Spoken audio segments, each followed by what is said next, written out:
Bem, pessoal, vamos de dominância da BTC agora, 17 de outubro, 13h55 da tarde aqui na Espanha, no Brasil, 8h55 da manhã, domingo.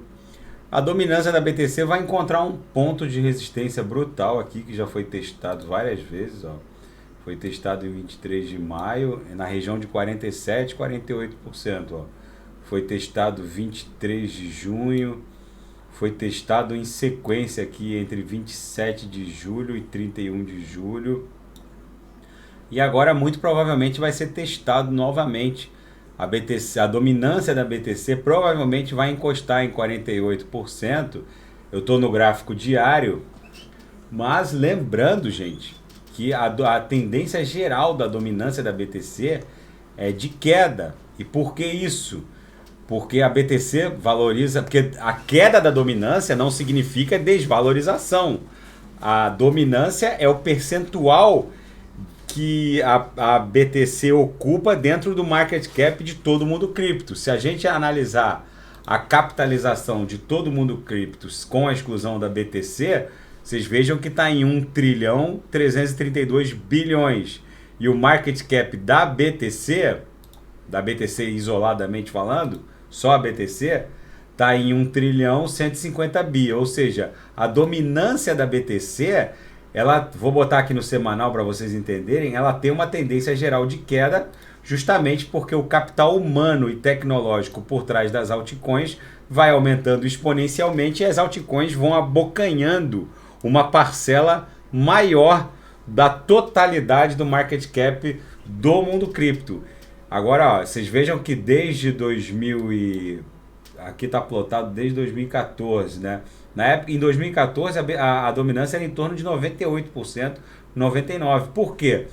Porque o capital humano e tecnológico das altcoins naquela época, nessa época, gente, só existiam basicamente meia dúzia de altcoins, talvez 20 ou 30 altcoins. A Litecoin, que foi um espelho da BTC, não tem nenhuma capacidade de rodar smart contracts, foi um espelho da BTC um pouco mais aprimorado, ainda dependendo de confirmação das transações por meio de mineração por placas de vídeo. A Dogecoin, que surgiu logo em seguida, que foi um fork da Litecoin. Então, como não havia muito capital humano nem tecnológico por trás das primeiras altcoins, a dominância da BTC era em torno de 98%.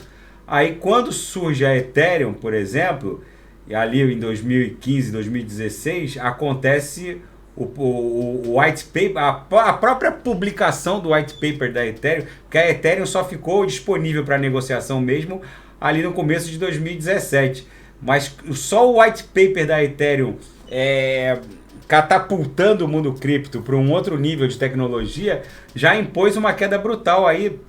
No começo de 2017, olha o que aconteceu com a entrada da ETH no mercado. Ó. Já começou um dump, ó, na dominância. Não quer dizer que a BTC tenha se desvalorizado. Ela simplesmente passou a ocupar um espaço menor dentro do universo do market cap do mundo cripto.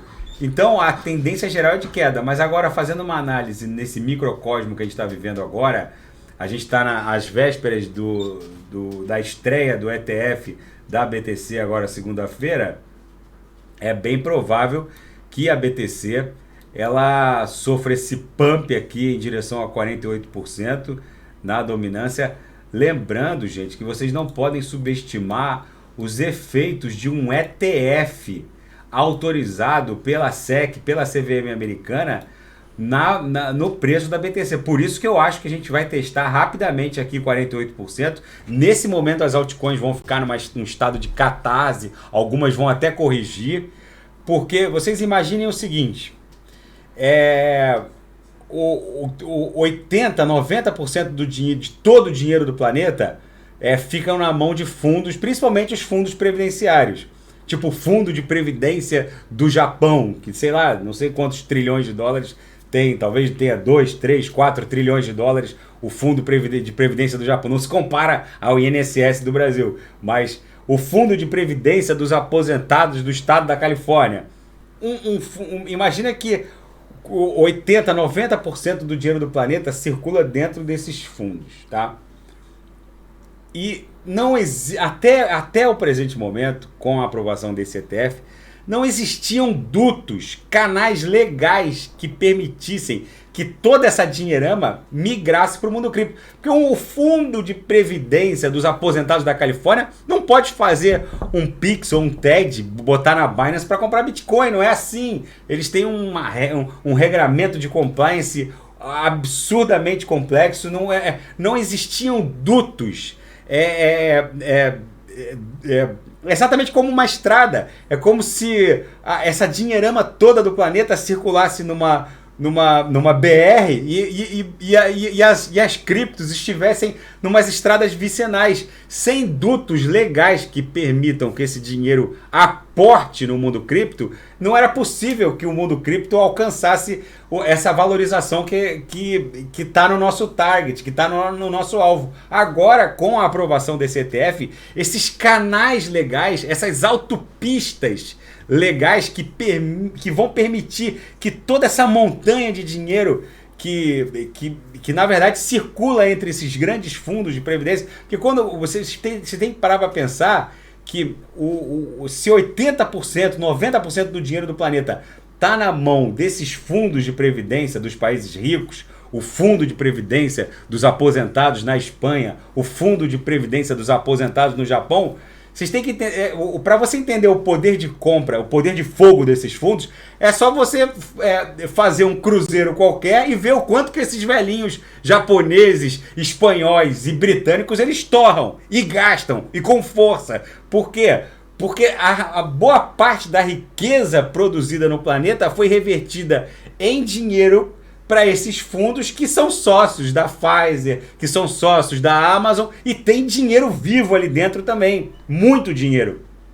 E eles recebem dividendos das participações que eles alocaram ao longo de décadas. Então, se 80, 90% do dinheiro do planeta está na mão desses fundos, e é coisa de quase 80, 90, talvez 100 trilhões de dólares na mão de instituições que agora, na próxima segunda-feira, vão encontrar um duto, um caminho legal para aportar os seus recursos no mundo cripto. Então, não subestimem o que pode acontecer a partir dessa criação de dutos legais para o dinheiro aportar no mundo cripto, tá, pessoal? A dominância da BTC no curto prazo é de extrema alta, provavelmente vai bater 48%. Nesse momento as altcoins vão ficar numa espécie de catarse, e aí sim, num segundo momento, as altcoins vão explodir, tá?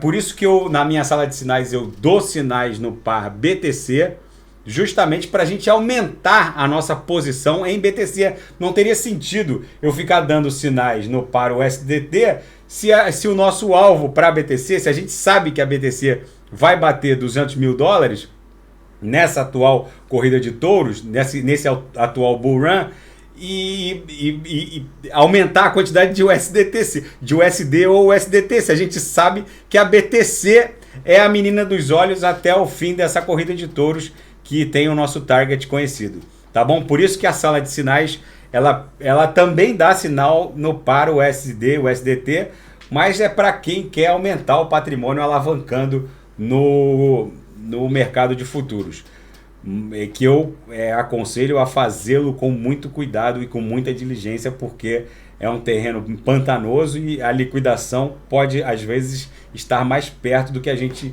eventualmente imagine. Tá bom, pessoal? Fica esse registro. Daqui a pouco eu volto para analisar a TILE. Quem quiser sugerir alguma análise, é só colocar nas mensagens abaixo. Grande abraço.